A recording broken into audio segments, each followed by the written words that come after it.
যুক্তরাষ্ট্র উইন্ডিজে টি-20 বিশ্বকাপ শুরু 2রা জুন। সাবেক তারকা ও বিশ্লেষকরা নিজেদের প্রেডিকশন জানাচ্ছেন। বেশিরভাগেরই ফেভারিটের তালিকায় ওপরে ভারত। ইংল্যান্ড অস্ট্রেলিয়াকেও সেরা চারে দেখছেন। কারো কাছে স্বাগতিক ওয়েস্ট ইন্ডিজ, এমনকি আফগানিস্তানও সেমিফাইনালে খেলার যোগ্য দল। টি-20-র পাওয়ার হাউস ভারত, নেপথ্যে আইপিএল। ভারতীয় ফ্র্যাঞ্চাইজি লিগ এই ফরম্যাটকে তুমুল জনপ্রিয় করেছে। ইম্প্যাক্ট ইন্টেন্টের ফর্মুলা এখানেই শিখছে সবাই। 2007-এ টি-20 বিশ্বকাপ যখন জিতেছিল তখন আইপিএল শুরুই হয়নি। এখন প্রতি বিশ্বকাপেই হট ফেভারিট ট্যাগ নিয়ে আসে টিম ইন্ডিয়া, কিন্তু ট্রফি তো জিততে পারছেই না।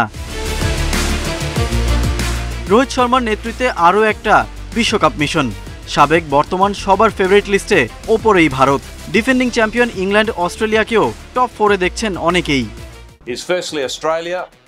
অস্ট্রেলিয়া এবার ভালো করবে, তবে সবচেয়ে ভারসাম্যপূর্ণ দল ভারতের। ওদের ব্যাটিং বোলিং দুই ডিপার্টমেন্টই দারুণ। শক্তিশালী ব্যাটিংয়ের জন্য সাউথ আফ্রিকা অন্যতম ফেভারিট। আশা করি ইংল্যান্ডও শেষ চারে খেলবে।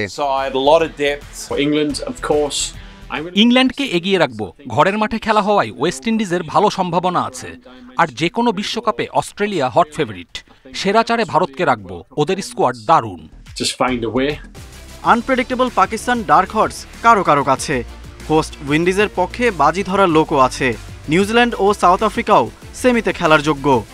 India, England, the West Indies and Afghanistan. India, Australia, England or West Indies. Australia, India, England and South Africa. Dark horse, potentially Pakistan. 2017 champions trophy জিতেছিল পাকিস্তান। এরপর সিনিয়র ক্রিকেটে আইসিসির কোনো ট্রফি আসেনি এশিয়ায়। এবার হট ফেভারিট ভারত কি পারবে আক্ষেপ ঘোচাতে? Ghalib Hasan, independent news.